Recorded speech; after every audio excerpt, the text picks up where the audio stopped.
What types of coverage should a contractor carry?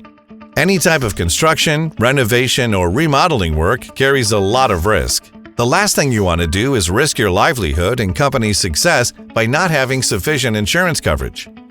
Contractors face the possibility of injuries, property damage, and more.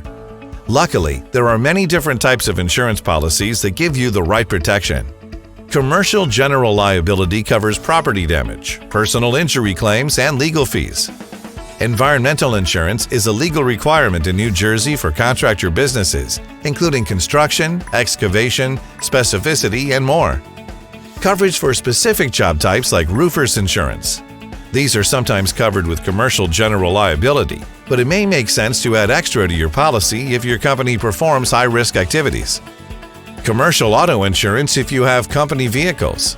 Different policies may also exist for heavy equipment operation. Every employer must also have a workers' compensation policy in place. If you only work with independent subcontractors, you may not need this type of coverage. Ask your agent for help determining your responsibilities to the people you work with.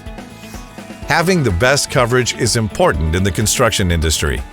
With the help of a trusted choice independent insurance agent, you can find the perfect policy for your contracting business.